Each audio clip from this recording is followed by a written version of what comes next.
Hi everybody, ciao. It's really good to see you and good to have you here. Kassia Morgan. I taught a class this morning which is Gossip and the Four Agreements, and that is going to be next after you're seeing this introductory clip. Actually, it's funny because this is taken the same day, but it's after my haircut. So I just got my hair cut, so it looks different than what you're going to see in the video from this morning. Anyway, it was Venus retrograde ended and it went direct, and I was so excited about that. I don't know about all of you. And then of course I knew Mercury retrograde was happening. It just started, and that's kind of a downside sort of for communication, electronics and whatnot. So it worked out pretty great because I did our first live video conference for Spirit's Edge, and when I did that, I recorded it. That's in addition to my camera that I'm speaking to right now. And the video camera has really great quality. The webcam with the freeconferencecall.com video conferencing isn't quite as exciting. So, but it was great that I had that because I realized that when I tapped to record, I accidentally must have hit it twice. So I only recorded part of the class with my video camera, and yet the whole thing was caught by the recording that I did through the online host. So I have downloaded that and I'm going to splice them together. And just to give you a heads up that you can totally hear it, you can completely see me, and the content is great from what I've been told anyway. But the quality of the video for the first portion of what you're going to see next isn't as good because it was from the webcam as opposed to my video camera. So if that's the worst thing that happens on a Mercury retrograde when I decide to hold a class anyway, I think that we're in good shape. It's perfect timing for the holidays and Thanksgiving when we're doing this, but it's really for all throughout the year and throughout your lives because you can always go deeper with the Four Agreements. I did this class for the Spirit's Edge Ceremonial Temple and for our members, so I ask that you not share the link outside of our group. I hope that you get a lot out of it. I got a lot of great feedback so far from the class this morning, and who knows what we'll do again in the future, but I want everybody to watch this and listen for the hashtag at the end, okay? All right, so continue watching, and thanks for being here. Ciao. Welcome everybody. My name is Kassia Morgan and I am with Spirit's Edge. We have the Spirit's Edge Ceremonial Temple and Tradition. We have an online presence, and we have in-person rituals and events and all that kind of stuff. So I'll talk a little bit more about that. I'm the founder of Spirit's Edge, a Spirit's Edge Ceremonial Temple and Tradition, which essentially is an organization that welcomes all paths. The word eclectic gets a little bit overused, I think. At the same time, we bring together different concepts like shamanism and magic and witchcraft and bridge that gap into kind of a cohesive whole. So it is a path that will find folks from all sorts of traditions and paths will feel comfortable coming. So we do classes. This is our very first free class outside of Pagan Picnic. I did that for probably 7 years in a row. I would offer classes and or rituals at the picnic, and then our booth got so big it just got to be a little bit too much. So I'm excited to do this and test this out. It's also our first live class. So we're doing it live, so whatever they see, you know, like there's no editing of that. So we also have public rituals where some of you have attended those. So they're for the Sabbats, and everybody is welcome to attend the rituals. We celebrate each one of the 8 Sabbats on the wheel of the year from I guess it's a modern paganism standpoint, and we change the pantheons and the cultures and all that we partner with. And they're always come, not just because I say, oh, this is who I want to work with, but because they come and this is who wants to work with us. So you'll find interesting combinations of things, and every time we work with different cultures, pantheons, we try to be extremely respectful of the source material and where it came from. And I think you'll see that when we talk today about the Four Agreements with Don Miguel Ruiz and his family who started this, and they are Toltec. So we'll talk a little bit about that. And I'll give you a little bit of my background with my studies with their family. They're really amazing because they encourage us to talk about this and to spread the word because they want more people to know. So they're very much at that open, share the love, spread the information, help people to empower themselves and help themselves, which I think is really amazing. So the 4 agreements and several of the other books are required reading in each level of the Spirit's Edge Mystery School. I took a little bit of a break for this past year because of some personal issues. I'm a crime survivor from about a year ago, so I haven't finished teaching the level 4 class yet, so that'll be coming up. But in each one of those classes, there's a different book. And I remember when I told Miguel Jr. about it on the bus on the way back. I went on retreat with them and their family and other people to I'm going to pronounce it probably wrong, but Teotihuacan, Americanized sound of it. But it is a whole process of transformation and journeying through that. Don Jose Ruiz has written books like My Good Friend Rattlesnake. Don Miguel Ruiz wrote a book that is Beyond Fear, which I also recommend, which is kind of that journey through Teo, and that really is all about transformation. One of my personal models is Got Fear. It's like, great, do it anyway. So we went through that, and it was an incredible experience, and we were on the bus on the way back to the airport, and I was telling Don Miguel Jr.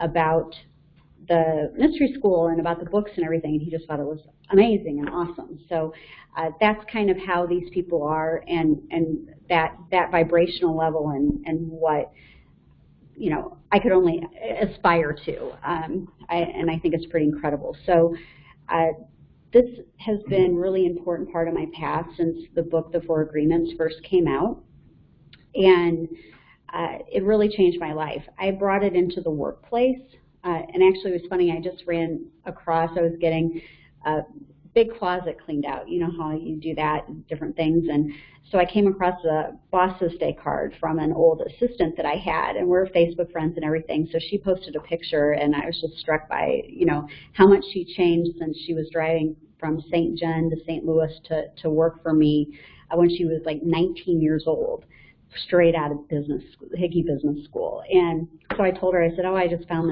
this card from you.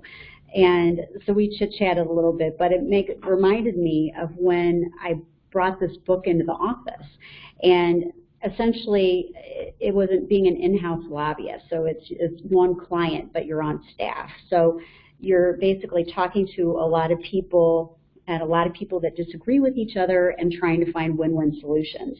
So that's really all it's about. I mean, it sounds very mysterious, and there's this mystique about being a lobbyist, but it's all about communication and win-win. So the 4 Agreements really ties in well with that. And as you can imagine, when you're working on an issue, there's somebody always on the opposite side, and they can get very personal about it. So they can take it personally. And then you have the option, are you going to react or are you going to take it personally? So during 1 year, my staff and I worked these agreements relative to what we were doing in our office. It was like a team building exercise. And it was a really powerful experience, and I think it did a lot to shift the dynamic. So that's just one example of how you can use it. So I've spent a lot of time working with these over the years. In my career, I've been almost 30 years doing government affairs, public policy, public relations, and all of that. So with that, I find that these agreements are so key because they sound really simple, and they are simple, but they're really deep. So every time I go back to these, I pull another layer. I pull another thread out and I follow it. I don't exactly go down a rabbit hole, but because you don't want to do that, but there's just always another layer and another way to go deeper with these kinds of lessons, and some nuance that maybe fits more with your life now. And as you kind of change, it's you spiral up with your changes and transformation as you get your life lessons, and you come around to that same thing kind of an octave higher. And it's the same thing with doing work like this. So I brought the two main books today that'll come up are The 4 Agreements by Don Miguel Ruiz, and then this is the fifth agreement, and this is by Don Miguel Ruiz and his son Jose Ruiz. So they're both awesome books. And it says a Toltec wisdom book, and it is a practical guide to personal freedom. And this one is a practical guide to self-mastery, is the idea. So it ties in with a lot of our magic and what we do that way too. So the first agreement is, just to list them really quick, be impeccable with your word. The second agreement is don't take things personally. Good one, yeah. The third agreement is don't make assumptions. And the fourth agreement is always do your best. You have to be perfect. No, I'm just kidding. I'm a recovering perfectionist, so giving myself self-compassion about this, yeah, exactly, is key. So having that that compassion comes out with the always do your best, and we'll get into that a little while later. So I wanted to say that one of the things that all of these agreements recognize is the idea that gossip is poison. And it is poison in your life, it's poison in your relationships, it's poison in organizations, and it really harms your energy. And a lot of what we do is on a magical path or kind of a spiritual path is we work with energy a lot. And being in that right relationship with that divinity and that power that flows through us and that flows through all things can make a huge difference in our ability to interact with the world, to accomplish the things that we want to manifest the life that we want. So many times people are really afraid. And when you're afraid, you tend to react to things even subconsciously, and you don't really realize that you're doing it. And when you do that, then you end up creating, in many ways, the very thing that you didn't want to happen. And I've seen this so many times. And, you know, I come to this from experience. You know, I'm a human being. I've done that so many times in my life. Like I was afraid I would lose a job. And so then you get paranoid. And it's true that they say, and I say this a lot in lobbying, you're only paranoid if they're not really out to get you. Because in lobbying, they kind of really are a lot of the time. But at the same time, the whole idea about that is by behaving like that or having those thoughts, and our thoughts create our world, not just our spoken word, but our thoughts, then you manifest that around you. So then you end up, well, I've got to look for another job because this is just a nightmare. But it's not the job, it's you, and it follows you everywhere you go. So I think that those are all good things to know. And I've looked up a bunch of definitions of gossip. And actually that reminds me, you know, you're in the office and somebody's complaining about someone and they're, oh, you wouldn't believe what so-and-so, and then you start to engage in that, and then it causes you problems. It brings that into your world. So if you can get that separation and not engage in that, it's a huge deal. I'm going to give you a bunch of tools for this. And remember, it's being recorded, so you can also watch it again later, which I would recommend too. Hopefully I'll get it uploaded tonight. So here's some of the definitions. A website I never heard of, but this is one that popped up first, said, Wordnik, it defines gossip as rumor or talk of a personal, sensational, or intimate nature. A person who habitually spreads intimate or private rumors or facts, trivial, charming talk or writing. I think the charming talk is really interesting, right? Merriam-Webster, companion, crony, a person who habitually reveals personal or sensational facts about others. Example, the worst gossip in town. A rumor or report of an intimate nature. For example, spreading gossip about someone's divorce. Chatty talk, not substantive but chatty, and not small talk, but chatty talk. The subject matter of gossip, their breakup was common gossip, is an example. And then here's another one. This is Free Dictionary. Rumor or talk of a personal, sensational, or intimate nature. A person who habitually spreads intimate or private rumors or facts. And notice it's facts, too. It's not just rumors. And sometimes those facts come with a spin. So there's lots of discernment in this. Trivial, chatty talk or writing. Idle talk or rumor, especially about the private affairs of others. So it's one thing for you guys to go out and say, oh, well, you know, I went to this class and this is what I thought about it. It was great, it was horrible, I want to go back, I never want to go again. You know, that's a public thing in your experience, you know, kind of a review or a recommendation or critique or what have you. But it's different. Oh, well, you know, I was there and I heard Kassia say, you know, over on the side when we weren't video recording that, you know, she's a crime survivor. Did you know that? That kind of thing. There's a difference in it. So this could also be a person given to tattling or idle talk, or to talking idly, especially about others. So these are the definitions of gossip. And it's funny because we learn these things as a kid, but remember I said the spiral and the lessons come around? We don't cease to have those things just because we get older. And especially if we've had any trauma in our life, it can kind of freeze us a little bit in certain areas of lessons. So we have to kind of peel that back and go a little deeper and revisit all of these things. So again, just as these 4 agreements are agreements for living, and they sound simple, they're not that simple. And it's sort of like the fundamental truth never changes, the actual truth, not what I'm calling the truth today. So I also pulled up, because I thought this was really fun, some things about gossip, and I won't give you the authors of these, but these are not mine, and some of these I've heard before. They delivered more gossip than the National Enquirer.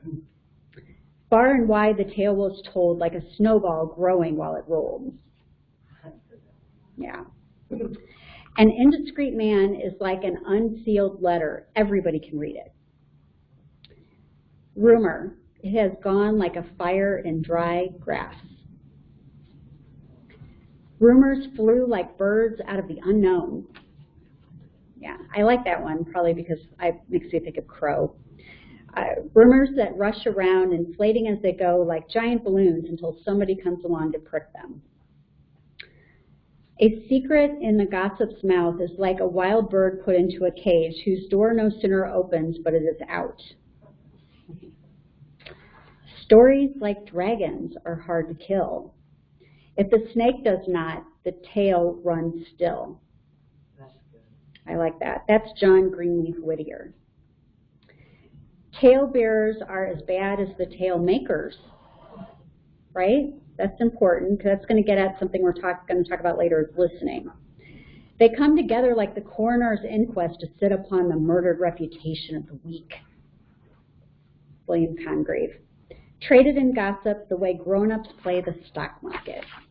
That's cute. Yeah, I like that too. I really like that. Yeah.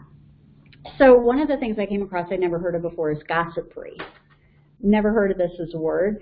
And I thought, how perfect is this? Because on a lot of these paths, you'll hear things like witchery. So I think gossip, witchery, you know, gossip and magic, because it is magic and it is intent. And anytime you use that, it's essentially an act of magic anytime you use your words or your intentions, or especially anything that has emotion behind it. So I kind of like that way to think of it. And then I wanted to share this too just because it's really fun, but there's a lot of euphemisms for gossip, and I'm going to give you a new one that I created at the end of this class, so a little foreshadowing, but I like spilling the tea. I like that. Yeah, isn't it good? So you kind of got that image you see in the movies, you know, they're sitting around, did you know? And the hot spilling tea behind it. I like Yeah, yeah, that's totally the image that I have. So one of the things that's really important is there's 2 halves to gossip. And one half is talking about it, saying the gossip, you know, did you know? And then the other half is listening to it. No, really? Right? So it takes 2 halves to create a coin. There's 2 sides. And the person who's listening is just as responsible as the person who's talking. So that's pretty weighty if you think about it. And we don't always think about it because we kind of tend to take a passive role, but we're actively creating our life anytime we say yes to something and anytime we say no to something.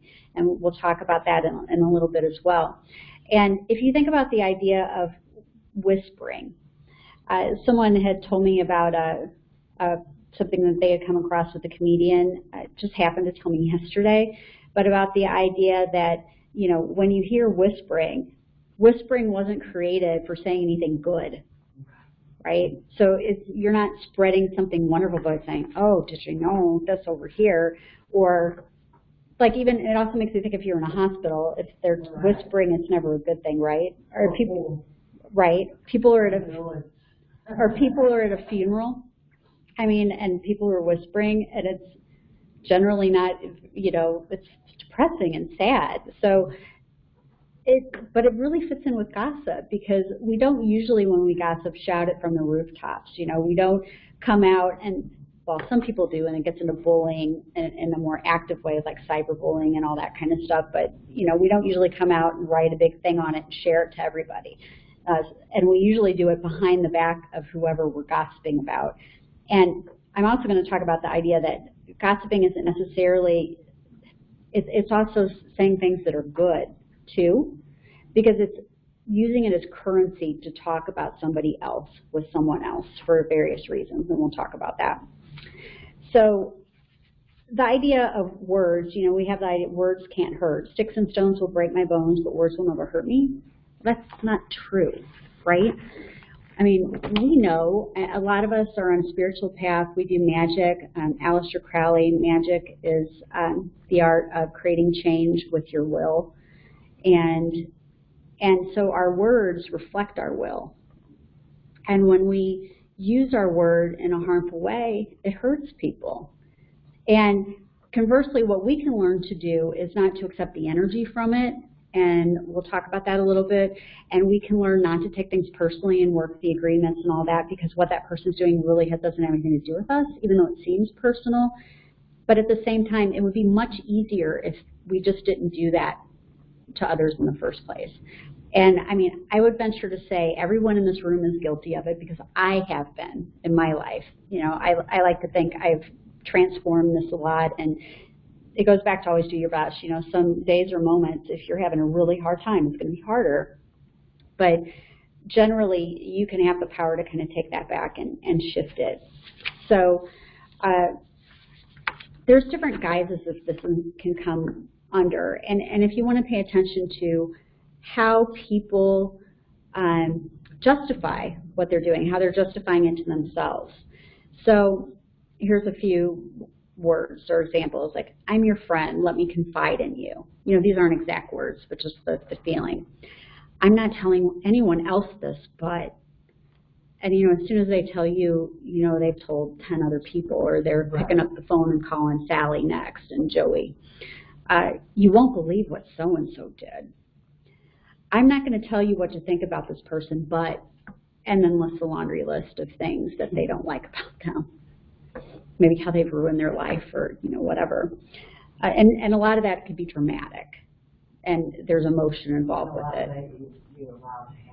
Right, right.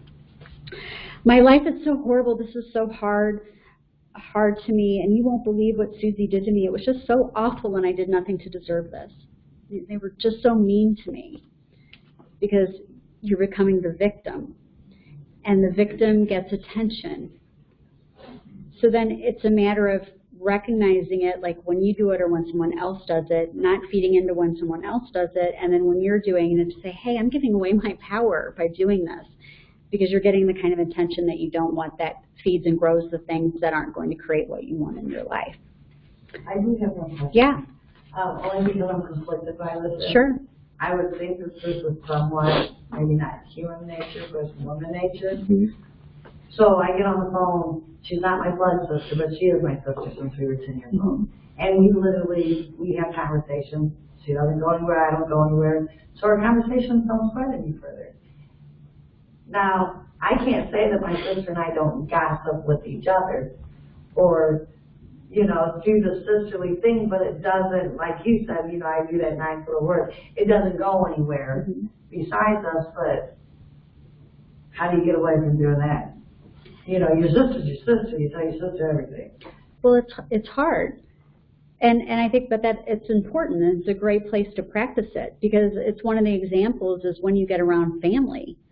I've got family. I have a dad who loves to talk and tell stories about people and things, and I've got an uncle. And you can't change people, but I can also change what I listen to. Right. I can also not repeat it. I can also encourage my father, Dad, I don't want to hear that. You know, so. It's hard not to respond when it really hits that nerve. It is. And when you have that. You take it personal, but you're like, even if you try to stop and back away, they take it personal, then it bounces back to you, and then all of a sudden, we were talking about this earlier, you're trying to go down this path, all of a sudden you're like, wow, this totally went off course. Yeah. Well, it hits, it's a habit, and it's an addiction.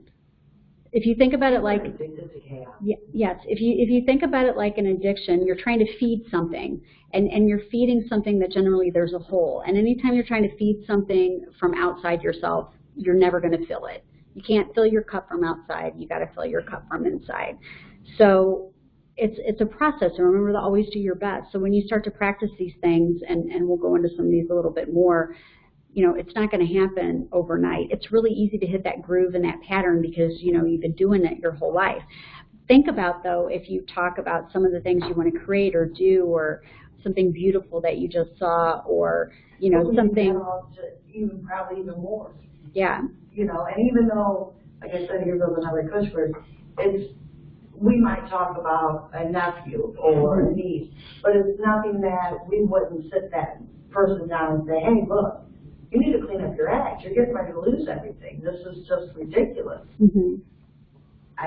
So that's where I think there's a difference too between honest, loving, concern, and not just like, oh, she's can you believe what she said? You know, it's not purely right. Like I know exactly what you're saying. I've got a best friend who we get in a bad habit because it ain't going anywhere else. I can tell you right now. Right. You know, but it still is what it is. It's toxic. It's, you know, it permeates our mind about the people we're talking about. You know, we both have made a pact to try, you know, to get out of that habit. Right. And that's gossip. Right. Right. And I think that's a good way to put it too, because what it is it brings that energy to us. And it also sends that energy to the other people that we're talking about, because our thoughts have power and our words have power. So I think as we go through this a little bit more, it'll help too. You know, obviously, if you've got a family member who's in distress and you're trying to come up with a plan to help them, I think that's a little different than just talking about it. So, yes. I found that when I'm around people who start talking about other family members in a negative, like gossip, just conversating for their own entertainment or whatever, I leave. My body picks up on that, and I'm gone. So I'll take off. I don't think about it. See you. I don't know explanation, no nothing. I still love you. I'll see you tomorrow. Yeah, and that's one of the tools we're going to talk about. And it can take a little while to work up to leaving. So these are great. It's really great. I'm so glad you guys are all here. Okay, so one of the things that you can start to do is read between the lines. So an empath is someone who feels everything. And it's not just having empathy, it's having empathy on steroids. So I'm a huge empath girl, right? It'll actually make me laugh. Yeah. I was just going to say, so I'm an empath too, and I'm kind of attracted to broken people, and I spend a lot of time trying to figure them out, and I'm trying to break that pattern because it causes me pain and depression. And so what I was going to say about that too earlier, so there's a lot of personal responsibility and willingness to be different than the norm, and that's hard because we all, I think, want to fit in. To some respect, but I would assume that everyone here probably doesn't fit into the norm so much because we're here, we want to grow, but I think outside the box. But I think that's a hard one too, because there's a part of me that wants to fit in, and so, you know, I do it under the guise of analyzing, and I don't, because I want to figure out where people are coming from, but the reality of it is, just like with a troubled family member too, like their path is kind of their path, and no amount of talking about it is going to change why they do what they do. You're just wasting your time and energy. Right. So that's why I said personal accountability, and that's hard because we probably want to try to fit in or sometimes be part of the crowd, and it's like going against the grain because society, you know, like does it's full of gossip. People watch gossip shows, but to do that can seem scary and lonely to go against that grain or to walk away from gossip, because a lot of times people are maybe going to think like, well, what is there to talk about? But there's ideas, hopes, dreams, Right. and that's more stimulating. But it is very easy. I mean, I get sucked into it all the time. I'm not going to lie. I feel like I'm so above gossip because I'm not. Right. It's a practice and it's a process, and it's not like a destination. You know, people say, oh, it's a journey, not the destination, but it's not like you ever get there and you're done. I mean, if you're done, you're dead, and then you start over again depending on your spiritual beliefs. But it's true, because it's like what Don Miguel Ruiz talks about. It's the domestication, the societal domestication, the dream of the world, the dream of the planet, is to be these certain things. So I think those are all really good points, and I love you guys. You're just on it. Having awareness is not that all of a sudden you are walking around like Gandhi. And I'm sure Gandhi made mistakes or did things, you know, and he probably, exactly, and he copped to it, right? Like he wouldn't just, he never would run around, or Buddha never would run, oh, I'm perfect. No. Like, you're flawed. So having awareness is being able to notice that you're doing this stuff. And it's sort of, you know, if you name it, you can fix it. So kind of what I want to say about an empath is you have the power to read between the lines. And I don't want to get off on too much on the empath thing, because we've got a lot of material to cover, and I'm only like on the second page of my notes of 15 pages. So, but reading between the lines is something that you can do. And I think what I find, though, is people use their empath as an excuse to gossip, because they want to believe what they believe, and you have to have discernment. And sometimes they may actually think that they know, you know, I feel this, I know, but they don't, because it's really coming from that subconscious part of themselves, that fear-based, you know, that insecurity, that whatever. And so they may not even know that they're doing it. And then they think that it's real, and they react to it like it's real, but it's not really real. So be careful when you think that you know something with your intuition. That's not to say, you know, I avoided a carjacking by listening to my intuition. I ignored my intuition and ended up in a really bad situation.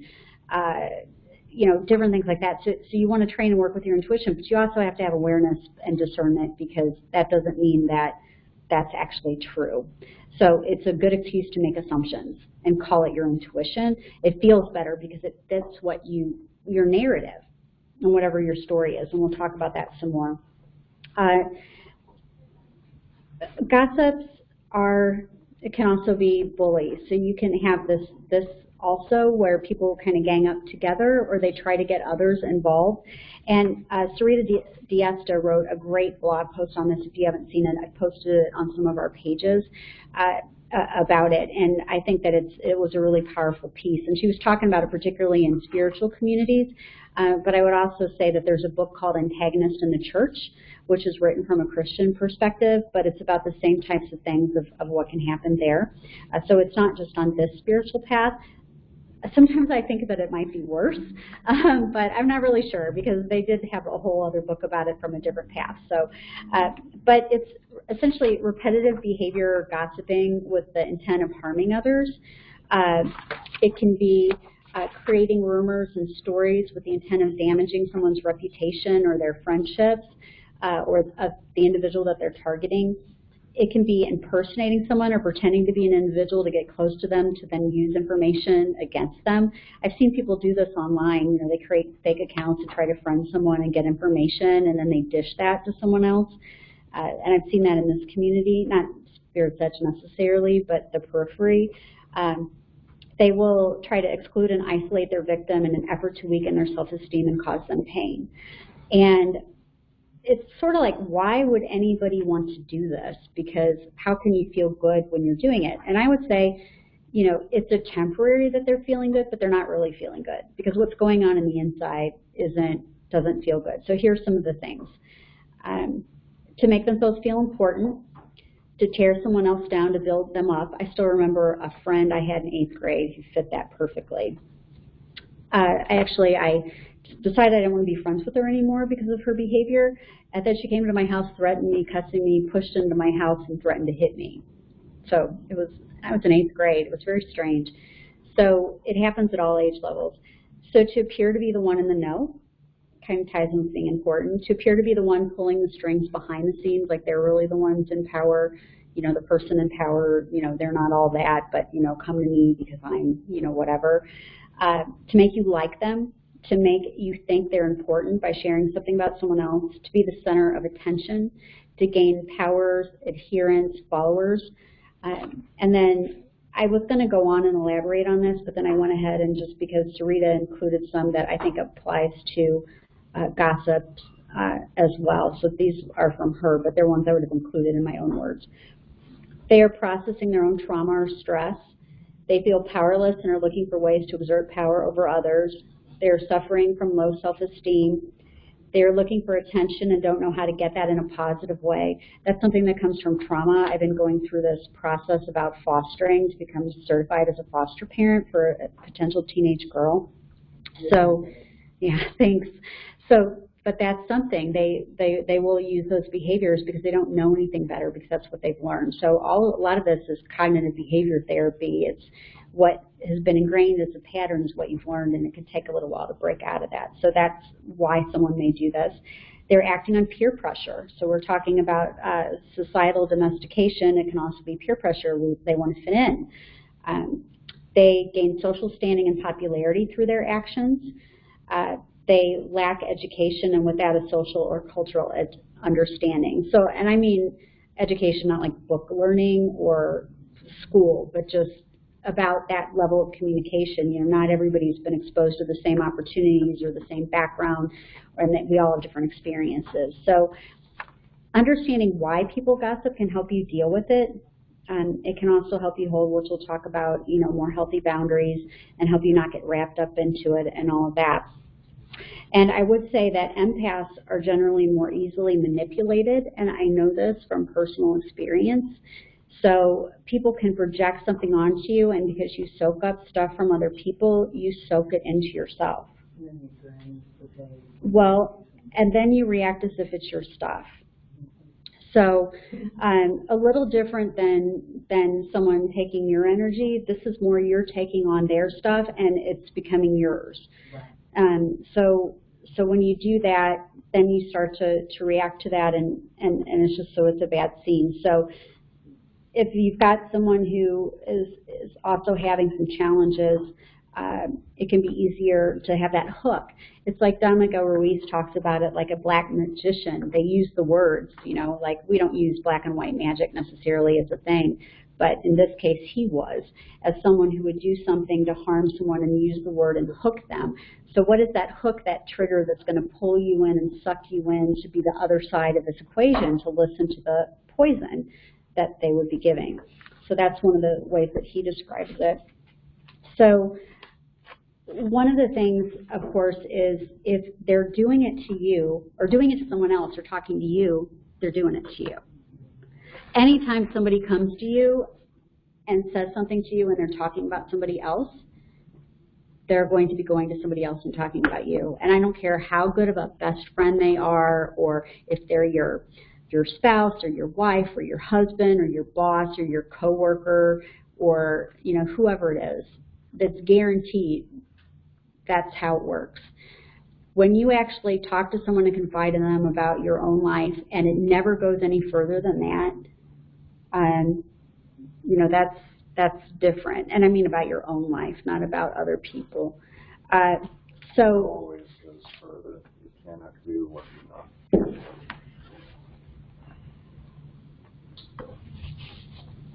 You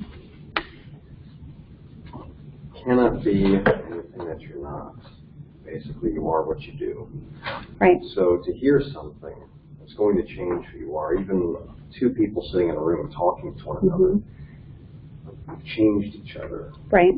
It's like throwing a stone into a lake and trying to stop the ripples. You're not going to. You can only choose to engage, but you have to consciously engage. Right, and a lot of what we're going to talk about are the tools to do that conscious engagement. Yeah, so you can keep that separate and the impacts of the change, you can manage the change on your half of the equation.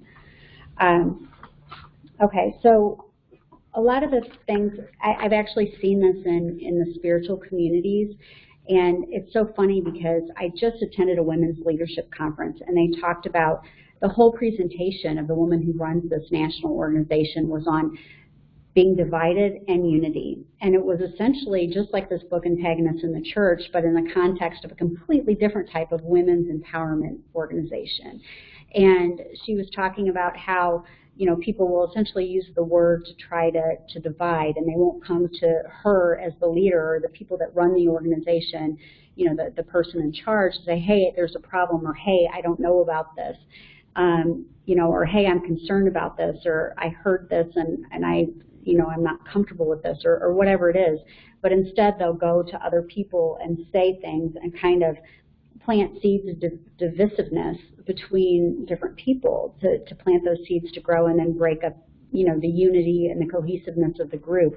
Because we all know if we're all pulling in the same direction, we can get a lot further and a lot higher than if we're, you know, picking and pulling and infighting and pulling things down. Well, that's the major thing in war is divide and conquer. Exactly. Exactly. And Sun Tzu's The Art of War, he has a lot of great quotes that I love, and I use that in, I can't remember, one of the lessons in the mystery school, I use it a lot. I think it might be in the level 1 protection psychic self-defense class. I do have that class, a version of it available online too. Not free, that one's for paid, but it's through our website. So, I mean, in a spiritual context, I can't tell you how many times I've had folks come up to me over the years, and I've been doing public work since, oh, I'd say maybe, gosh, maybe 2007, 2008. And the number of people that I've had come to me and say things about someone else, like dripping with sugar, and but did you know this, and like then super sweet and nice to you and all that, and then you find out later that they're doing the same things to you, you know, stuff like that. And I've seen this play out, and people do this to each other. And if you watch kind of the pagan spiritual community, you'll see groups that will fail and fall apart because of that, and you'll see people who get fed up and they just can't deal with the drama anymore. So, and I think that's what this woman in this organization that I'm in, her name's Carrie Lightfoot, but what she was saying is, you know, we've got a good thing going here. We want to keep it going. So, you know, if you have a thing, we can't do anything about it if you don't tell us, come to us, but don't do this.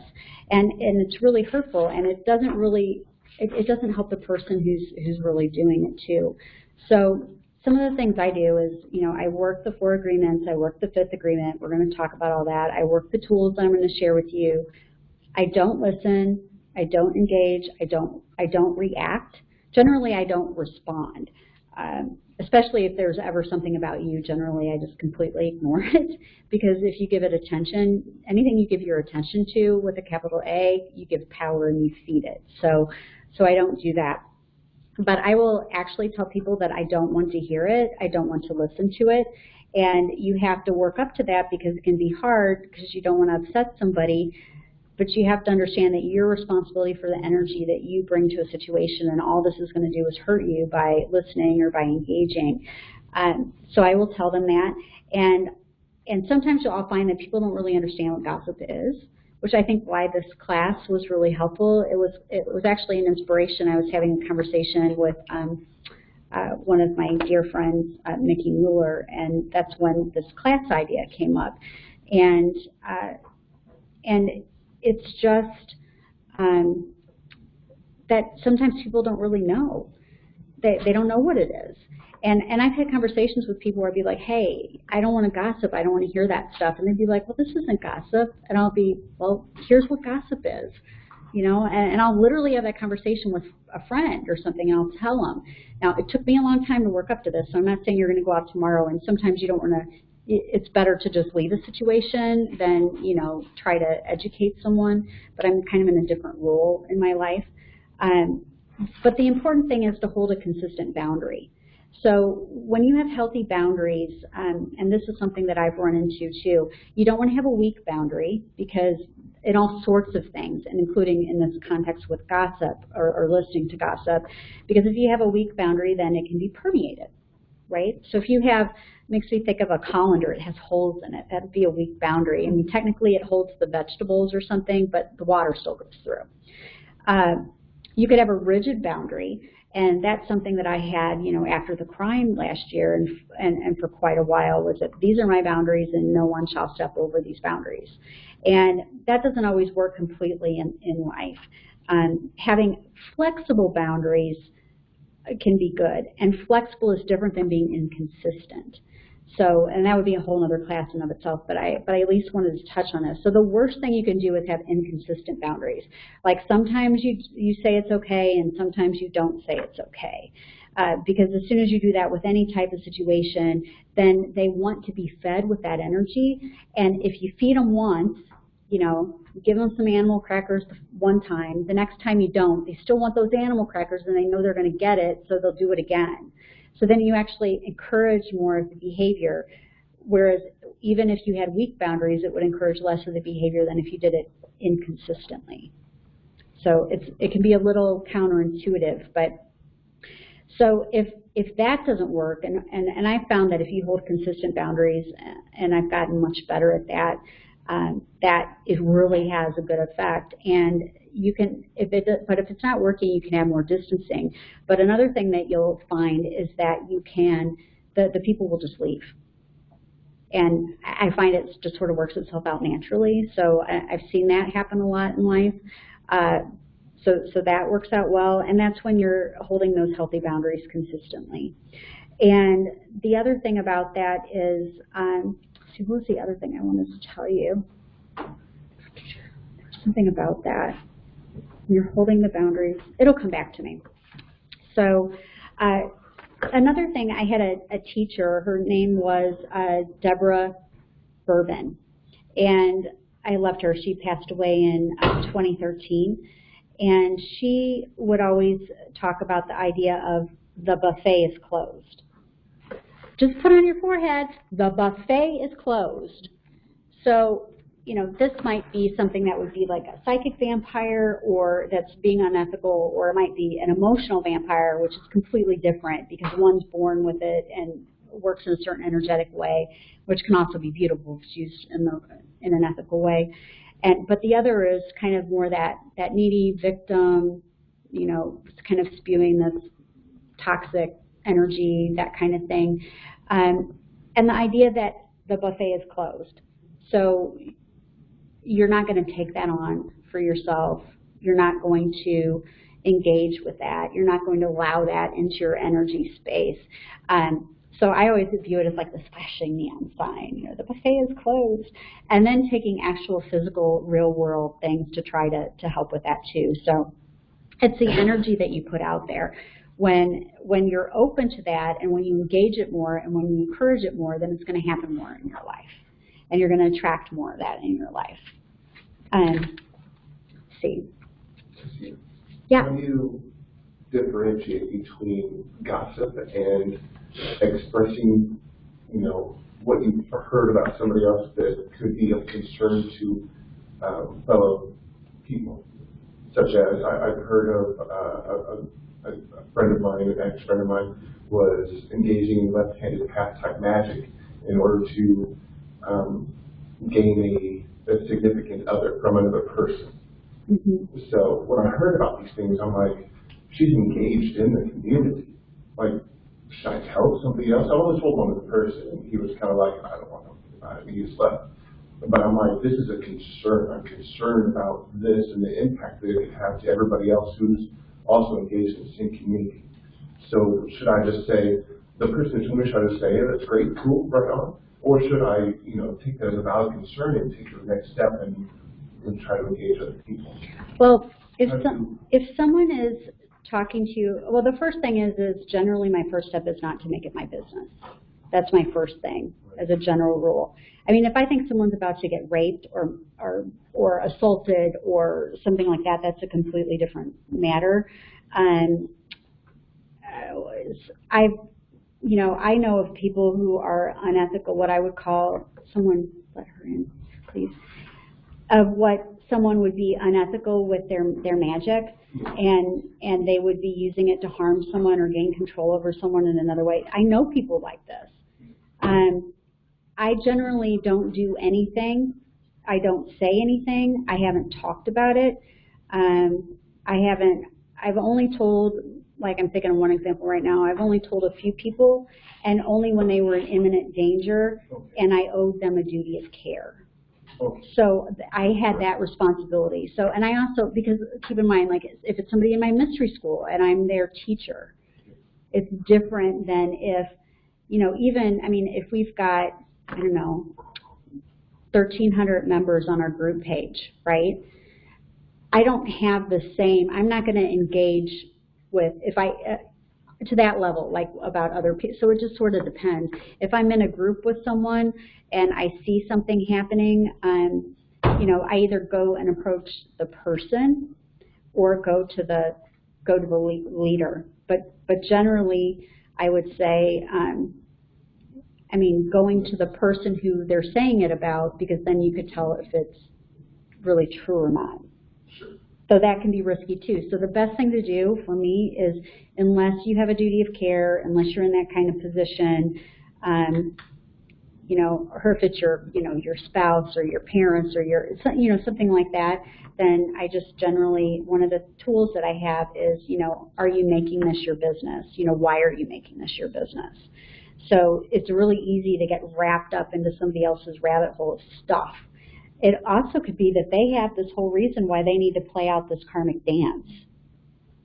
So by jumping into the middle of it, then you can interfere with the lessons people need to learn for themselves, kind of on their soul journey, and then you pick that stuff up for yourself and include yourself in that, so then you gain that karma, like karma being good or karma being bad, and having that balance. Does that help at all? It does, it makes sense.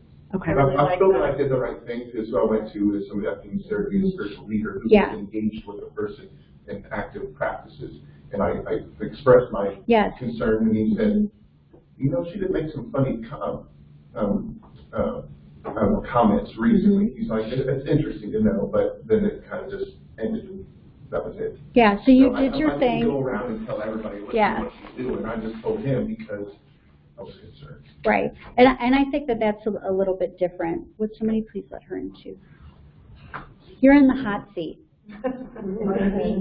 Yeah. Thank you so much. Have a Danish while you're up. Have a Danish while you're up. Yeah, no, these are great questions. So, yeah, so those are really good. So let's see. Oh, I wrote this down. I've already said this. So if somebody's going to talk smack about someone, they're going to talk smack about you to somebody else. I mean, right? Just generally. And there's a flavor. You know, there's a taste. And there's that. It's like, you know, this whatever they put in those potato chips that are addictive, and you just have to keep eating them, you know, or like ice cream or whatever. And it's just like, oh, yeah, you got to feed that. Like, yeah, it's sort of like that. The texture of it is different. Yeah, I would love to hear about what I do. Yeah. So, healthy boundaries. So your yes and your no. And the Ruiz family talks about this a lot. Your yes and your no create your life. And your no is just as important as your yes. Your no is just as important as your yes. And it's okay to say no. And also in the life coaching community, because I'm a certified Martha Beck life coach too, we talk about the idea that no is a acceptable answer. Not only is it an acceptable answer, no is a complete answer. Yes, in and of itself, it's a complete sentence. Right. So, oh, it's hard, because then we want to explain and we want to justify and we want to have them tell us it's okay. But then anytime you put that added information out there for someone, they get to judge whether or not they think that that's okay, and it doesn't matter. If you look for, there might be some free content by her, a woman by the name of Terry, Terry DeMeo. Let's see if I get her last name right, Demeo, I think. She's a Martha Beck master coach who has done some amazing work on boundaries. So it's possible she's got some free content out there if you check her blog. So I recommend that. So using your no for bullies, for gossip, for passive-aggressive behavior, for codependent behavior, and again, we could have classes on all these things too, and no on someone trying to make you feel weak so they can feel strong too, or treat you like the victim, and then you internalize that so they can feel more powerful and take care of it. And this is a dynamic you'll see in families a lot. I don't think you see that quite as much at the workplace, so you'll have the martyr thing going on more in the workplace, so you got that in family too. But that's something that you'll see in families. So, and understanding again that in some contexts it's easier than in other contexts, and you just always do your best. And your best is going to change depending on what the situation or the day is. But I want to say, as someone who works with magic or a spiritual path, that anybody who is particularly trained in this, you have a responsibility. And I always tell my students, you are responsible for every thought that you have.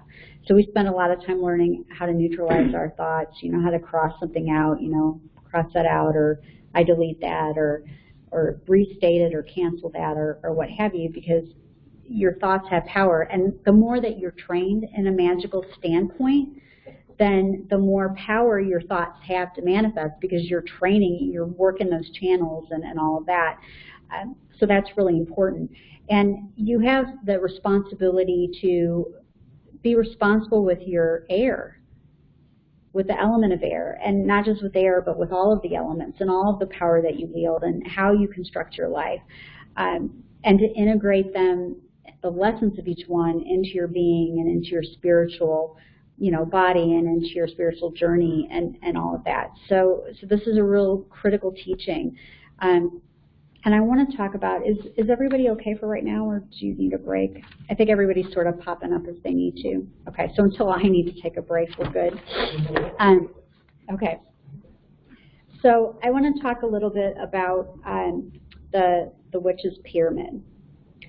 So it is to know, to dare, to will, and to be silent.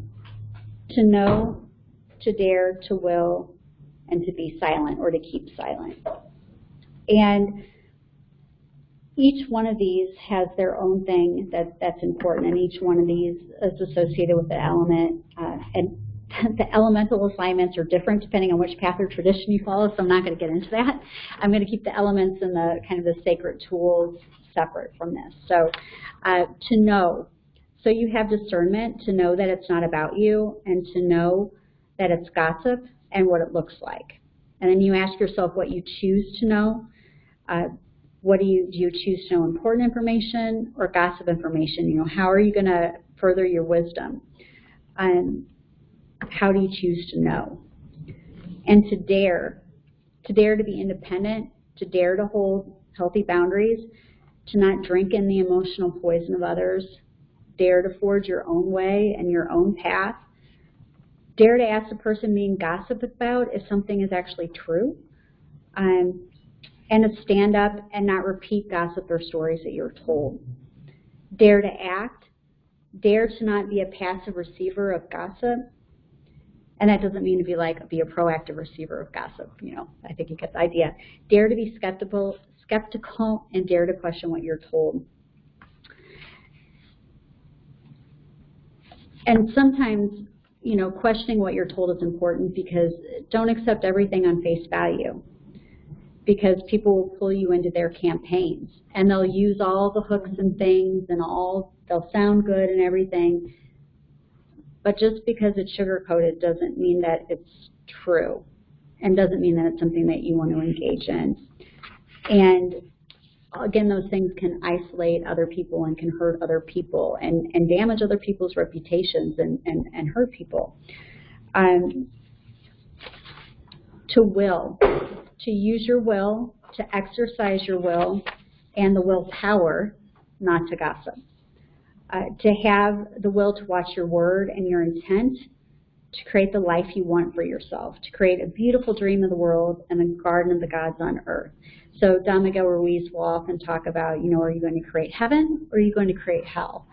And not using this in a purely Christian context, but just the concept of, we've all heard of heaven and hell. Is it good or is it bad? Are you creating more suffering, or are you creating love? Are you living in fear, or are you doing the opposite and living a love-centered life? Because love is the opposite of fear. To keep silent. Do not gossip. Don't listen to gossip.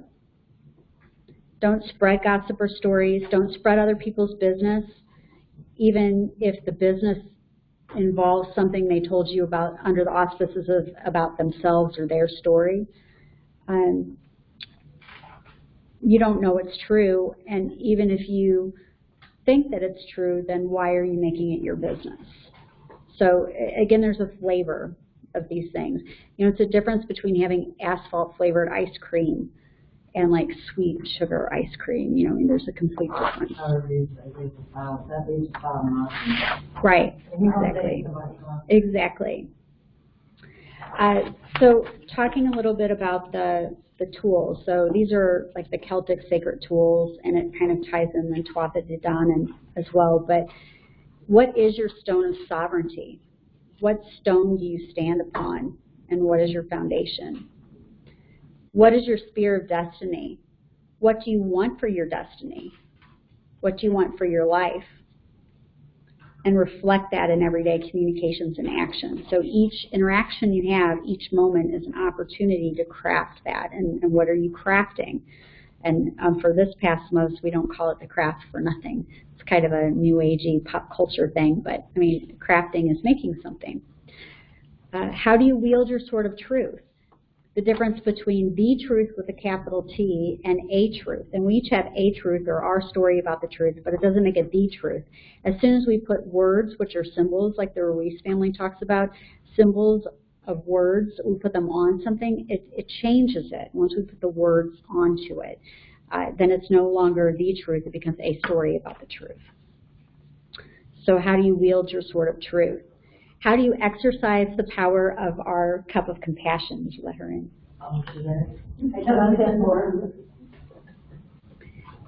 And I think we might be able to, when you guys go out, if you set that in between the door crack, or maybe we could just do that. It'll keep the elevator noise out, but okay. So your cup of compassion. So be compassionate about yourself. So don't take in that energy. Don't engage in it, and also be compassionate about others is something else that's important too. So by exercising and working with all of these things, we can then reach for and earn the crown of humility, which is the fifth tool, which ties in with spirit. So that's kind of that connection with your higher self.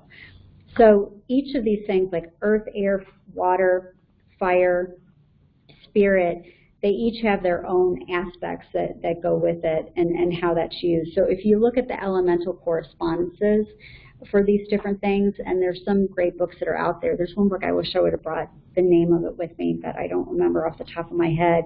It was a woman who wrote a book, and I used it in some of my, I've got online classes available for each of the 8 Sabbats and also for the 4 directions and elements on the Wheel of the Year through the website. And in one of those, each of those, I recommend this book because this woman talks about the personalities and kind of the good and bad associated with each one, like the challenges and stuff. So there's different ways to work with your process by working with the elements. So one of the things that we learned in MBA school was about making deposits in the emotional bank account. So ask yourself, what are you depositing? And is what you're depositing something you want to withdraw later and get back? Is it filling that up so then you can come back to that person later, or is it sort of poisoning the well? So it's the idea of you want to make positive deposits so that you can make a withdrawal later. So kind of like Gavo in the Norse runes, even exchange. So what are you putting out there? So I love that. I've used that all the time from MBA. See, it's actually good for something. So generally, what can you do? You can walk away. You can change the subject, segue the conversation. You can tell them you don't want to listen to it. You can tell them that you don't want to hear the personal information about somebody else or stories about somebody else. You don't even have to label it as gossip. You can go to the target of the gossip. You can engage with your higher self and recognize if your ego self is wanting to attach to that because you're trying to fill something. And when you recognize that and start to have awareness and see it and question your own self, because everything you tell yourself isn't true. It's not all true. It's your own story that you tell yourself. So when you start to do that, then you can kind of unravel that a little bit and use each opportunity as a way to grow. And practice closing your emotional bank account and close the buffet, so no one can make a deposit like that in your bank, the bank of you. And if they do it before you can get away or stop it, then release it and let it go. And that's not by going and telling someone else, or, oh God, I won't believe this conversation I just had with, oh, it's just, it's sending it into the earth, doing something different, shifting the vibration, going outside, cutting cords, attachments, drains, reverse drains, cleansing all that down, envisioning it, doing all that basic energy work, turning around and looking at your aura behind you, because there'd be a lot of holes back there, right? Because we don't always pay attention to what's behind us. Somebody taught me that you can like turn your aura around and you can look at it, or turn your body around inside your aura, and it's really easy to see it, right, and fix it. So I do this like a couple times a day. I do this kind of work, so it comes up. But frankly, if you're out there in the world anywhere, why do people listen to the gossip? It's human nature to be polite. They don't want to walk away because they have a need themselves, or they're afraid to hurt someone else's feelings. But you just have to remember that you're hurting more people yourself. The person who's actually gossiping, you're actually hurting them by encouraging that behavior, by feeding into it. Let's see. Oh, so I've got a couple more tools, and then we're going to dive into the 4 agreements. So I think I'm going to go through these tools, and then I'm going to pause the video for myself, if not for anybody else, and then we'll go ahead and dive into the rest of it. Does that sound good? So let's go through a few more tools. These are tools I use all the time. Some of these are life coaching tools. So this is one that I recommend to my students, especially if you're an empath. This is a huge one. Is it mine, or is it other? Is it mine, or is it other? So it can be hard to figure out. And the more you do it and kind of stop and ask that question, what I've learned the more that I've done it, is that as soon as I ask the question, I realize this isn't mine. Like, this came out of the blue, everything was fine all of a sudden. And then as soon as I recognize it, then it immediately begins to go away. So the more that you practice this, and then you work the tools. If it's not yours, how do you do your energy things to get rid of it? Ground it, go in nature, do anything to raise the vibration. Yeah, that's perfect. Craft some, create something. Yeah, yeah. As long as you're not putting the energy into there and nodding and giving it to that would be bad, right? Yeah. We need donations for our booth, like the first weekend of June. But I was wondering, because I've got a lot made already, and I thought if I make 3 or 4 a day, that'd be enough that you could sell like for $2, $3 a pop or whatever. That would be incredible. Yeah. So I won't tease you anymore about nodding the energy. There'll be no jewelry for you. Thank you. That would be awesome. Yeah. So is this mine, or is this other?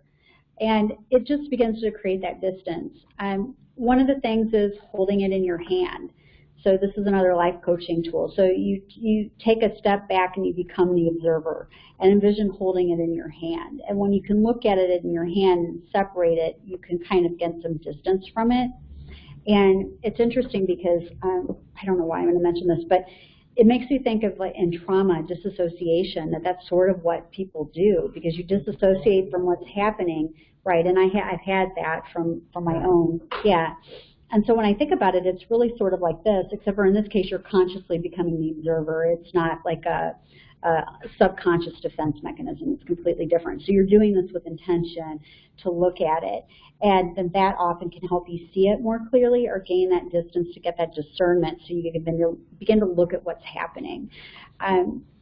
One of the other things that I do is something, and part of this I came up with part of myself, and part of it Deanne Fortune, who's my master, to be more woo-woo, master teacher on the inner planes. She was an author. She's dead because she lived in the 30s. But she inspired half of this phrase, and right now I can't remember which one was mine and which one she inspired me to do, but it's who cares, it doesn't matter. Who cares, it doesn't matter. And that sounds flip, but what that does is it asks myself in a really short frame is, why is this important? Why am I caring about this? you know, that getting that distance because it's not something that really matters. It causes me to ask those questions inside, to stop and take a pause, to separate from it, and to not attach to something and make it mine, and to bring it in and to make it my stuff. So who cares? It doesn't matter. And again, it's not like, well, who cares? It doesn't matter. You know, I mean, it's deeper than that. It's more of a philosophical thought. It's questions, basically. Right. Right. Exactly. Exactly. So another one is, let's see, I talked about these. Oh, yes, I love this life coaching one. We kind of mentioned this. Am I making this my business? Why am I making this my business? Because that's a big one. Exactly. That's a good one. Not my circus, not my monkeys. And then also asking yourself why you are, because in that you can learn a lot of good information about yourself that way. And also journaling, by the way, is a good way to get these things out as well. Morning pages, have you ever heard of that? No, is that an app? No, it's from the book The Artist's Way, and you get up in the morning before you really get going, you write 3 pages, because your brain's subconscious is the stuff that comes out, and it's pretty therapeutic. That's funny because that's actually a requirement in my mystery school that you're supposed to journal the 3 pages. I don't necessarily say it about first thing in the morning, but it ends up being people do it then, or they do it right before, like, they're going to bed. I think it's really good to do it in the morning because you wake up fresh. You can write down things. You can focus on them through the day. Take what you need, maybe pick up something else, and then re-journal in the evening to say how your early morning thoughts either helped you through the day, or if it's something you had to like leave on the threshold and reflect on. Yeah. Yeah. Excellent. Yeah, it's an incredible tool. And I admit I don't journal quite as often as I should, but I have discovered some apps, and I'm doing some more things like that. So that's kind of fun. Someone probably wants to ask yourself why, when you're having an emotion or a personal attachment or response, ask yourself why that's happening. And then the answer to that, you ask yourself why. There is a life coaching tool called the 5 Whys. I didn't have that in here, but by the time you get to the 5th why, you're down to what the nut of the issue is. Yeah. Huh? Cool. Or recognizing the trigger that started the whole thing and learning how to avoid that. Yeah. You eventually find out if you let go of it because is it yours or is it not? Or Right. does it matter? Right. So all those things, you know, who cares? It doesn't matter. You know, is it mine? Why am I making this important? What am I making this mean? That's another one. What am I making this mean? Because you hear something and it upsets you, and you feel triggered, or you have an emotional response, or they hook you. You're making it mean something. So asking yourself, you know, what you make it mean is also another one. So when I was writing this, it was funny. I didn't intend to get into all of these things as much, but they ended up being just as important as the 4 agreements, and they really all tie together. There's one other one I want to mention before we take a break, and that is let your words pass through the 3 gates. So that's more like a thelemic thing, but is it true? And remember the difference between the truth with a capital T and a truth. Is it true? Is it kind? And is it necessary? Because you'll see those memes on Facebook of people like, well, you know, and I'll tell them what I think because I'm going to, and that's fine, but it's not necessary. You know, standing in your truth doesn't have to be loud. Standing in your truth can be quiet. And in fact, Right doesn't have to be loud. I mean, right. You know, if you're doing something for the righteous way, 9 times out of 10, you're the one that doesn't speak up about it being done. Right, right. And one other thing that ties into this is the idea of, which is, I'm just going to mention it because it came to my head, it wasn't written down, but something else is a teaching that I think is really important in general, is there's a difference between being kind and being nice. Because societal domestication is all about being nice. So listening to gossip, we're being nice because we're not trying to hurt the other people's feelings. Not sharing something we might think is being nice, but really it isn't kind. So there's a difference, again, in the quality and the flavor between being nice and being kind. Nice is wanting people to like you. Kind is doing what's right. Kind is doing what's right. Yeah. And sometimes it's not always easy. And that doesn't mean that you're running around telling people how you think, because that's not what it's about, at least in right. Yeah.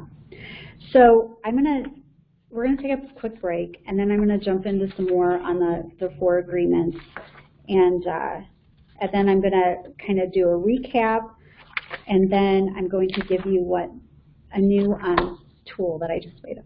So I'm going to keep the free conference call one going. I'm going to turn this video off. If you guys would help me remember to turn that back on again, and we'll be back. Well, you know that analyzing piece, I'm a Scorpio girl, so we love to analyze everything. And I've had to learn to do that, because analyzing really gets you down into the weeds, into that energy. But And we you- were just talking about Yeah, that. Like, and you don't have to understand. Talking Yeah. about it doesn't do any good, it just jacks me up more. Yep, exactly. See, I'm Exactly. the exact opposite of a Pisces, so I can sit here and daydream out the window all day. Dragons, and all kind of stuff. Well, that's different, though. Yeah, I know. That's nice and happy. I love But, Pisces as well, so I Yeah, you daydream and make dreams. I look too deep. I look Okay. way too deep. I'm a Scorpio, I can make mountains out of molehills for hours. Don't make assumptions. Yep. Yeah, totally. Okay, so we are going to, I turned the camera back on. The little light's flashing, right? Yes, Okay. I think we all Brilliant. have to remind you. Okay, awesome. So we're going to talk about the 4 agreements, and we have 15 minutes. So let me ask you this, can we go a little long? Is everybody okay if we go a little longer? Okay. And if somebody has to leave on a deadline, I do have an appointment, but I've got time to go a little longer. I don't want to give short shrift to this, and I don't know when I'm going to, this is being sort of recorded for posterity, or as they say, so it'll be good. So Toltec.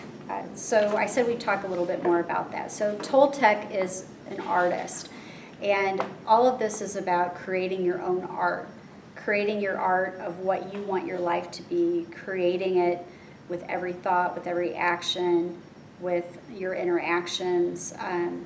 But it is your art. It's what you bring to the world. It's your unique essence. And then trying to connect that art with that divine within yourself, which is the true you, the real you, the you without the words. So with the 4 agreements, the first one is be impeccable with your word. Be impeccable with your word.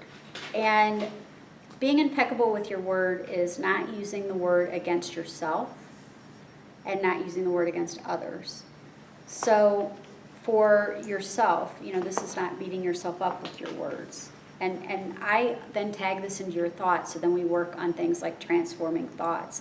And I do want to mention, total sidebar, Byron Katie has a great website who does thought work. I do a variation of that as a certified Martha Beck life coach.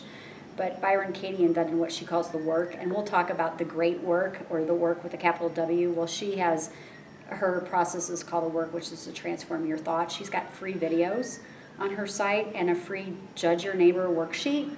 So I recommend that you guys check that out if you have an interest. So, but it's not using the word against ourselves, and which is our thoughts. There's fire trucks going by. And it's 16 floors down, and it's still really loud, right? I know, it just like my Yeah. stomach all of a sudden, I was like, oh. Yeah. So it's not using the word against others as well. So it ties in perfectly to the idea of gossip. And it doesn't matter, what language you speak. It doesn't matter anything else. Like your words have power, and we've talked a lot about that. And then it creates our lives. And the word is really our force to communicate out into the world. I mean, we use that air that we breathe, and we connect out energetically to everything that's around us, and not just through, I think of it as the web of life that kind of connects all creation, but that breath, that give and flow, that ebb, that give and take. our word is what we use to communicate and connect with other people. And we can choose the type of connection that we want to have. And we can choose for ourselves what we want to connect to, what we want to tap into, what we want to hook into, again, with practice and repetition. And just by having awareness of these agreements, they can become tools that you can bring yourself back to, journaling on them, and that we talked about earlier, in the morning or in the evening for a different purpose, reflecting on the day. And in the mystery school, for each one of these agreements, each month they journal on one of the agreements. They meditate on it and they journal on it every day. And then, of course, we say, well, this isn't a path of guilt, so there's no, like, witch demerits or anything like that, or magic demerits, but it's just really trying to do that generally every day.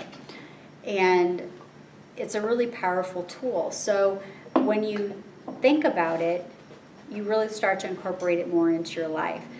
There is a workbook that Don Miguel Ruiz has for the 4 agreements. I own it, to be really honest. I haven't worked it. I think I worked a little bit of it way back, but I just generally try to apply them in my daily life and step back and use some of the other tools I mentioned to then be able to put the agreements into work as kind of, this is what my belief system is. This is how I choose to interact with the world, and how does this apply here?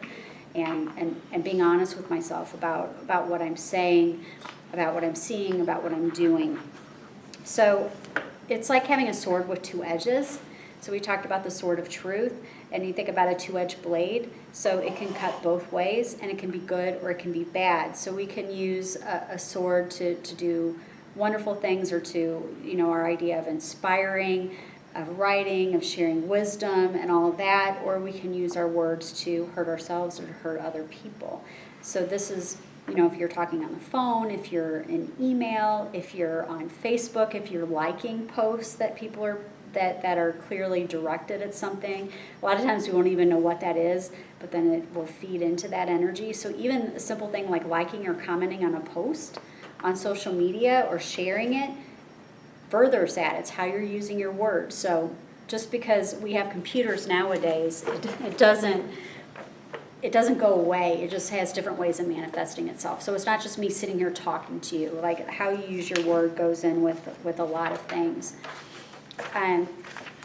So it's the whole idea that it's a seed, and that the human mind is really fertile. So words are like seeds. It makes me think of Johnny Appleseed, sprinkling it around. But they take root and they grow. So you can choose what you want to grow in your life. What seeds are you going to plant? What harvest do you want to reap? And that kind of goes in with the Wheel of the Year too, if you think about it in that context. And I think also working with the Wheel of the Year, you can use that to kind of get at these individual lessons, things like being impeccable with your word and looking at that, and what seeds are you planting. You might think of that more as spring, but really this is also the time of the year we're going within, and things are, farmers a lot of times will plant like a winter wheat crop. So they plant it in the fall, it grows, comes up in the spring, it gets harvested. It's been a while since we've done that, I think, on our land, so hopefully I've got all that right.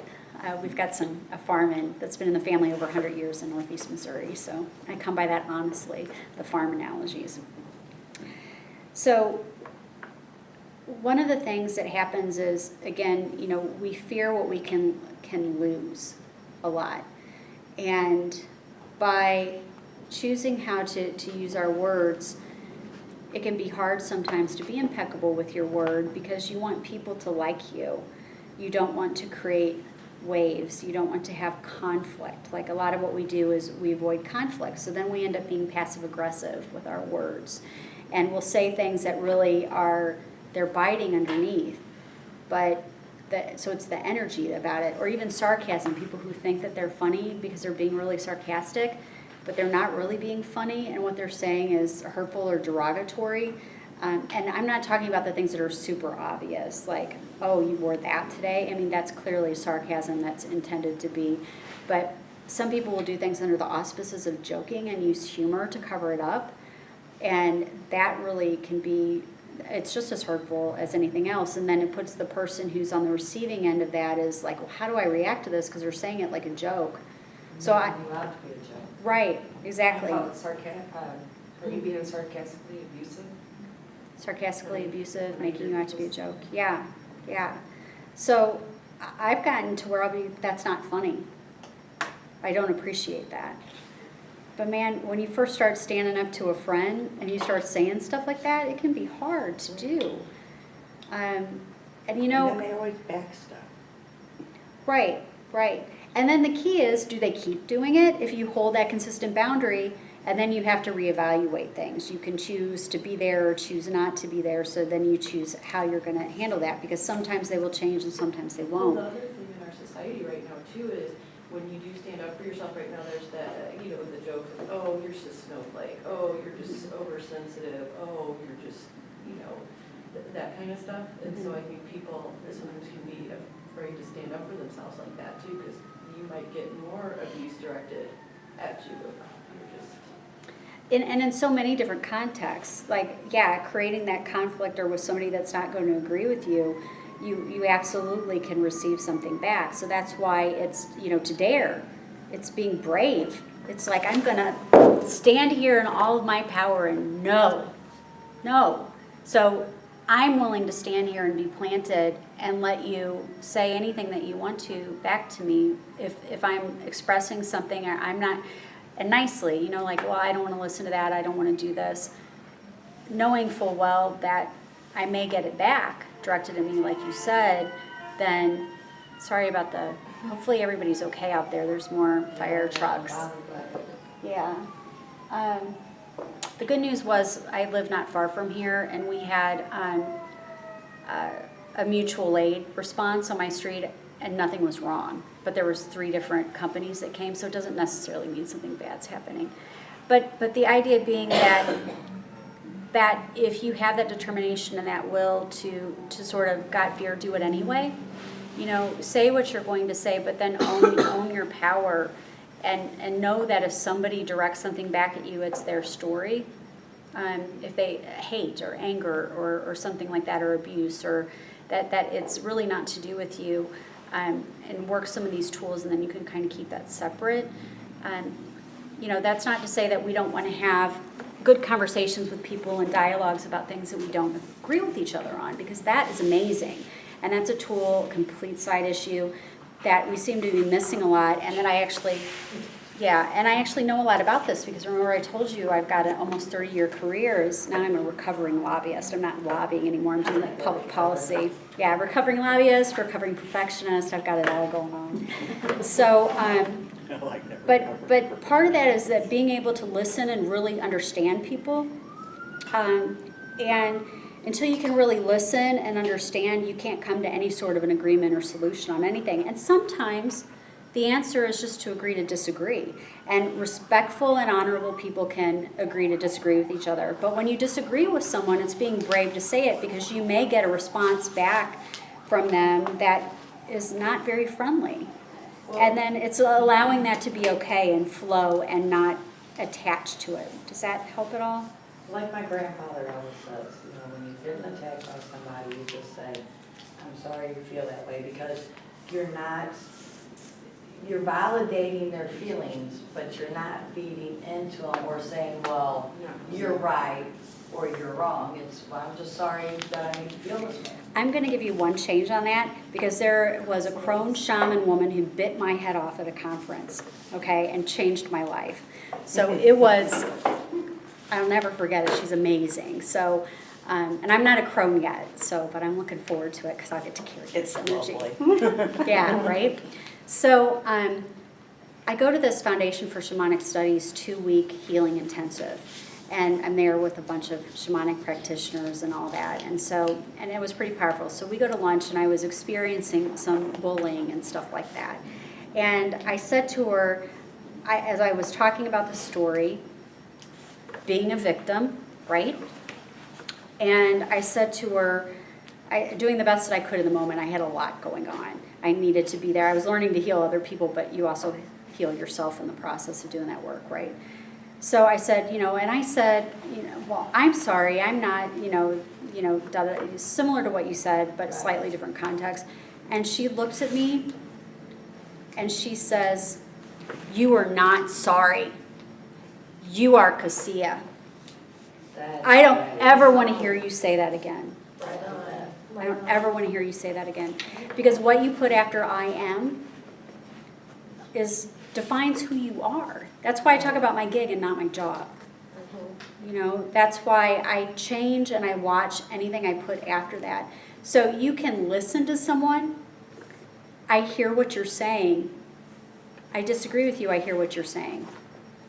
You know, you can acknowledge that Yeah, without, that's easier for me to say. and I'm sorry is like, it's like an apologizing. I'm sorry. Right. And I don't say I'm sorry unless I mean I'm sorry. Right, but I how will say it and often do it, but- are you running late and you say people are waiting and you're like, I'm really sorry, instead be like, wow, thanks for waiting for me, it took me a long time to get here. And I I'm could not say, sorry, I can't control the traffic. right. And I can apologize for something, you know, it was beyond my control, I apologize, I'm late. Yeah. You know, or whatever, but there's something about sorry is like, it's got a completely different energetic Right. connection to it. And women are particularly guilty of this. I mean, I was always, I'm sorry, or you go, instead of saying, excuse me, I'm sorry, if you start to pay attention, you say it a lot. Oh, yeah, bump your knee on the couch and you go, ow, and then you go, oh, I'm sorry, and then you're like, what did I say? I'm sorry to the couch. Exactly, exactly. I'm not the only one that does that. Yeah. Now, if you did something really horrible to somebody, like saying I'm sorry and not just I apologize, I mean, it's cool, but it's breaking that habit. So I think, so these are all words and how we use our words. So this is actually ties in perfect because it's being impeccable with your word. What energy are you putting out there? How are you using it? How are you defining yourself? And if you think about this, and it's a little esoteric, but the idea that, at least in my viewpoint, is the divine runs through all things. And you'll hear, I use like web of life or web of light a lot. So if the divine runs through all things, it's the mystery. We're all separate but one. We're all connected. We're all the same, but we're separate. And in the book, A Conversation with God by Neil Diamond Walsh, I think, my brain eludes me right now, but he talks about, you know, the little piece of God coming down, you know, that divinity. So, and that being the idea of, in more esoteric terms, our higher self, being that part or that divine spark that's within us. So if we're all part of the same thing, whatever you want to call that energy or that connection or that divinity, then gossiping about somebody else or doing something to hurt someone else or not being impeccable with your word about someone else or to yourself, it hurts everybody. It hurts everybody. Hurts the whole crew. Yeah, because And we're all defeats the connected. purpose. Right. So this one sounds really simple, but it's so important. And your words create everything. And your words have power. Sticks and stones. Not true. They do hurt. So then the next one is, and these all interact with each other, is don't take things personally. What other people do is not about you. Like they may say, you know, well, I'm really angry at you because, you know, you didn't give me what I wanted, or I didn't get to do this, or, you know, you wouldn't go do this with me. Well, their anger or their story about what you choose to do or not do in your life has absolutely nothing to do with you. And they will take it to extremes, like in some of these examples, even when horrible things happen, oh, what the heck, I'm just going to go ahead and use it. So I was raped a year ago, Labor Day. What the rapist did to me was not personal at all. It had absolutely nothing to do with me. Now, I was there, but it was all him, it was all his agenda. It wasn't anything about me. It was his story of creation of like what he was doing in his life.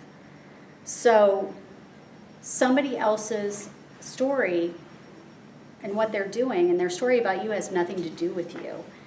Like his story would be about, well, you need to have shame, you know, because, you know, oh, it was me or you this or that. And I'm like, no, I don't have shame. That's your story. That's not me. Because this is all you. This is all about you. This is not about me. So that's a really extreme example, right?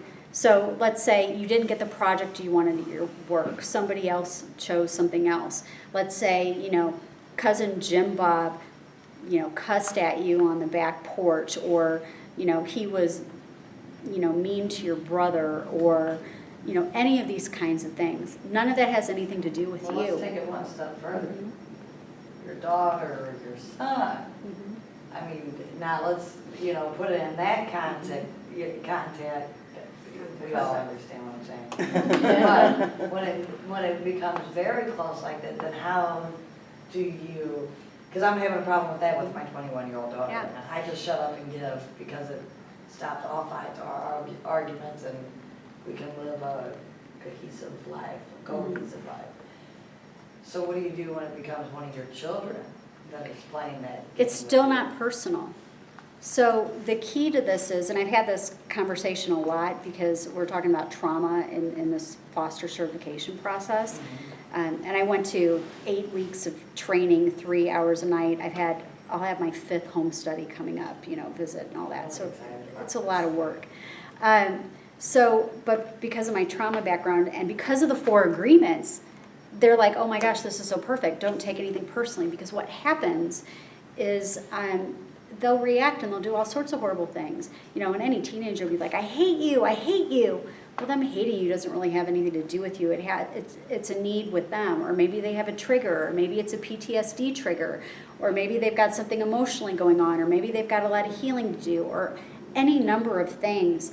But what they're doing doesn't have anything to do with you. So if you can do some of the other tools I talked about, putting in your hand, taking a step back, becoming the observer, recognizing that, okay, this person is upset. This doesn't really have any to do with me. Let me look at this and let me try to sit with this and see, figure it out. And then it's sort of like, in that case, it's not analyzing exactly, but there's a little being that detective, listening to your intuition to try to figure out how to interact appropriately, with your child, be they younger or older. But I think as parents, a lot of parents take stuff on, they take it personally with their kids. And it's human nature, because we love our kids and we have our identity. And we raised our kids. So Exactly. why would we not have done something wrong when they did something wrong? Right. Something we did wrong parenting-wise. And then it's remembering that they have different experiences than us, that we're not the only ones in their lives. There's an entire world out there, and each person is different and has their own soul and their own growth and their own path. And that can be really hard, because there's a book they wrote, The 5 Levels of Attachment, and also one, Mastery of Love, which kind of would tie into a lot of these family kind of relationships, which are a couple more good books. I basically recommend everything they've ever written, right? Because, and they're required in my mystery school, right? Yeah. But yeah, so it's harder when you deal with kids, but it's still the same thing. It's not personal.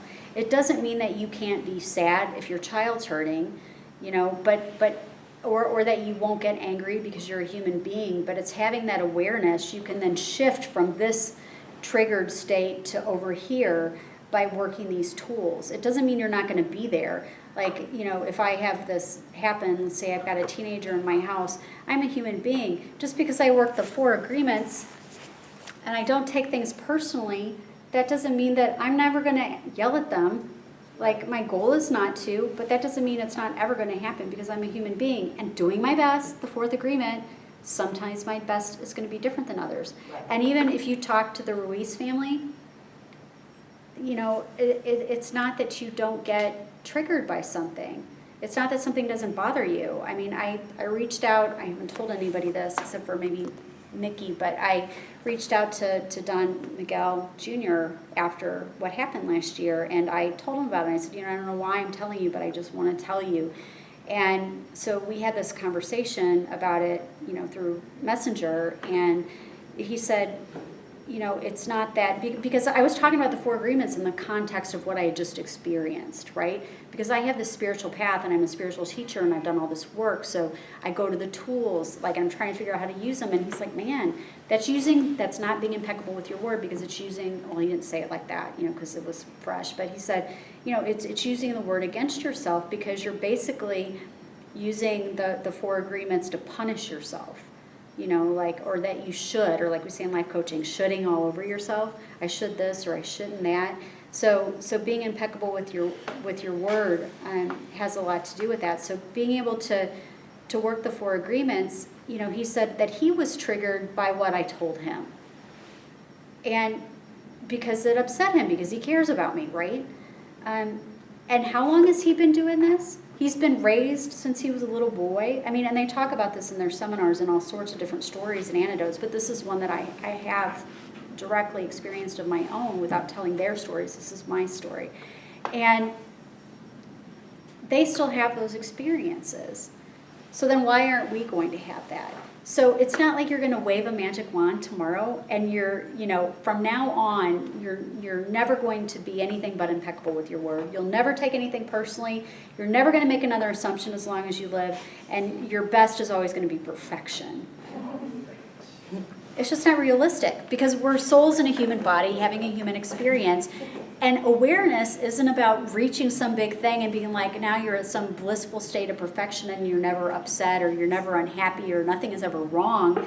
It just is the state of having the awareness of what's happening, and then you can change it and transform it. And you have that power to see it and recognize it in each moment. And each moment becomes a teachable moment anytime any of that happens for yourself or for somebody else. Does that make sense? Absolutely. Okay. So don't take anything personally.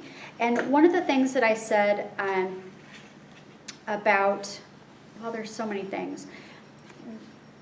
I mentioned what Miguel Ruiz talks about as a black magician.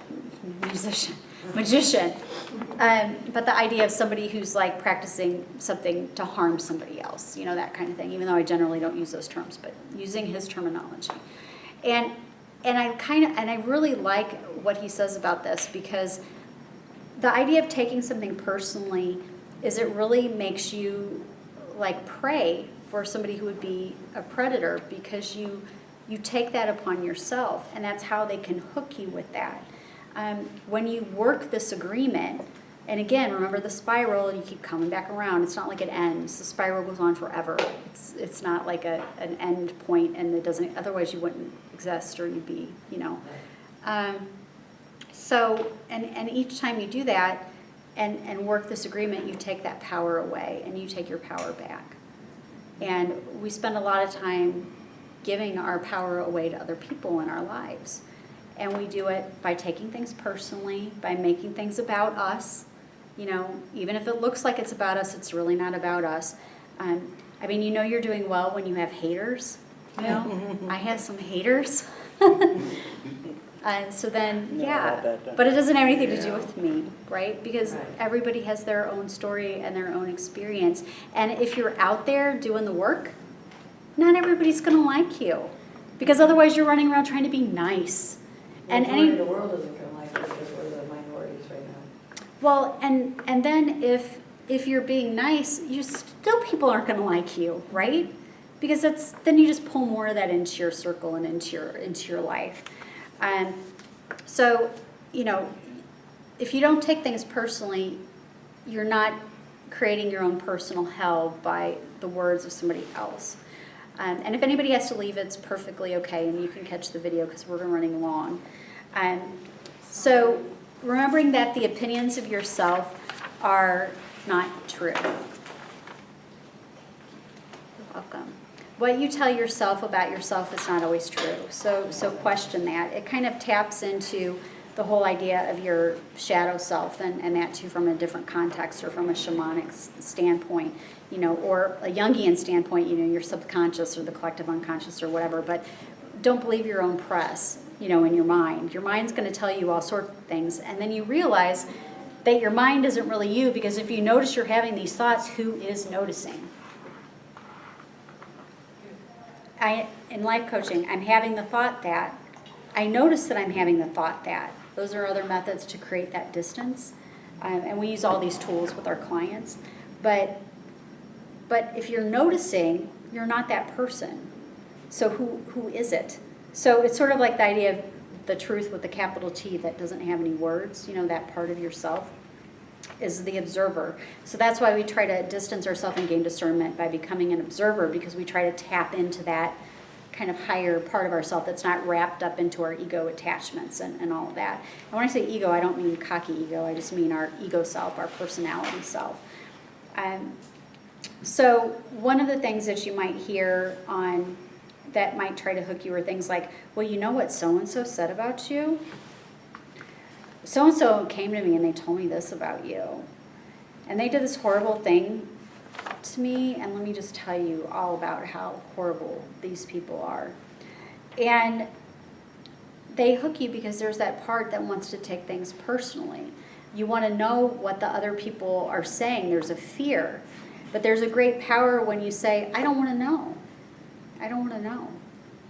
And then, yeah, it completely takes the power away and you take your power back. And that doesn't mean it's easy, and it's not always going to be comfortable, but it's always empowering. So the third agreement is don't make assumptions.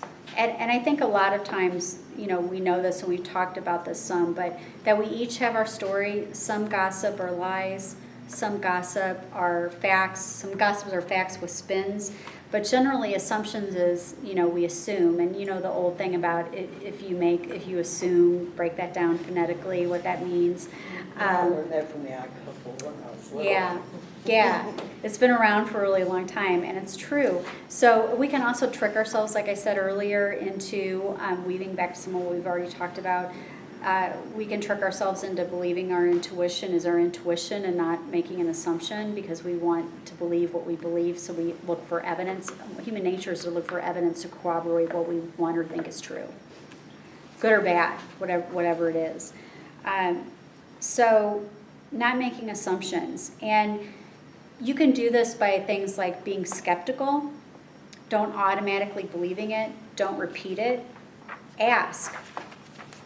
And I would caveat the idea of asking, if you're constantly thinking that someone means something bad about you when they're saying something and you're constantly taking it personally and you're asking them constantly, is this true?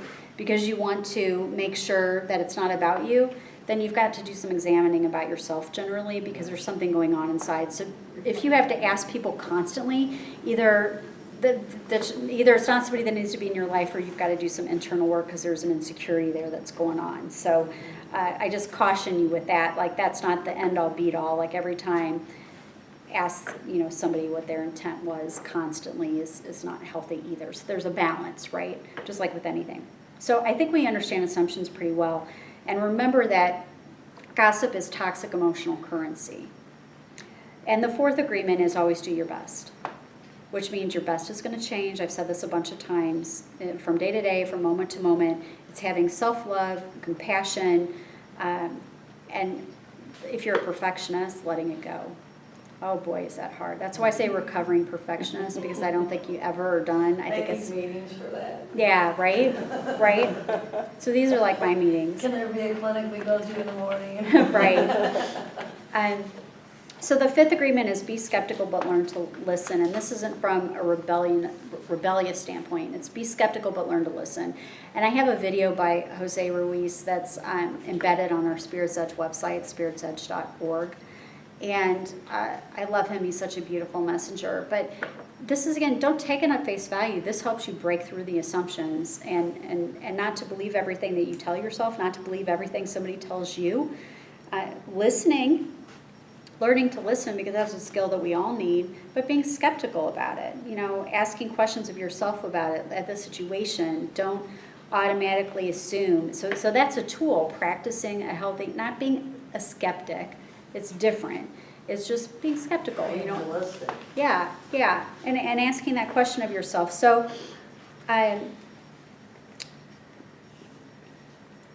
one of the things, by doing all this, is it takes away our ability to blame others for our responsibilities in life too. I think is something important to mention, and asking yourself, what kind of a messenger are you? And we're getting close to the end now. So what kind of a messenger are you? What message do you deliver to the people that you love and to yourself? And do you deliver the truth or do you deliver lies? Do you deliver poison or do you deliver love? And when you hear, if you ever listen to the Ruiz family talk about this, it's just so awesome to hear them talk about it. And you can hear their voice in here, and they've got audio books. But so you don't automatically believe the stories of other people. And you really learn to have that discernment. And you can work a lot of the tools that we've talked about. And the fifth agreement is a whole book by itself. So that's like classes and classes of material, but it's a good tool. So remembering that as anybody who's a magical practitioner, this is more important, to work the different tools, to use the 4 agreements, have the awareness, because you name it, you can fix it, right? Makes me think of life coaching too, you spot it, you've got it, so always check yourself, right? It's one of my favorite things too. Be impeccable with your word. Don't take things personally. Don't make assumptions. Always do your best. Be skeptical, but learn to listen. Ask yourself, is this mine or is this other? What am I making this mean? Am I making this my business? Why am I making this my business? Who cares? It doesn't matter. Respond, don't react. That's a huge one. Breathe, just throwing this one out there, and create space for yourself around it. Breath can help with that. Practice the 3 gates. Is it kind? Is it true? Is it kind? Is it necessary? The buffet is closed. Practice your no. No is always an acceptable answer, and it is a complete sentence. Enforce consistent boundaries. Become the observer. Hold it in your hand. Check in with your higher self. Check yourself. Practice with the elemental correspondences in your life and look at how you're working with each of the elements. Look how you're working with each of the tools of the soul, like how you're wielding that in your life. And the witch's pyramid, to know, to dare, to will, and be silent, which related to bullies, Sarita Diesta just did that incredible piece that I mentioned on that. So, are you standing up, or are you unintentionally becoming a part of the problem?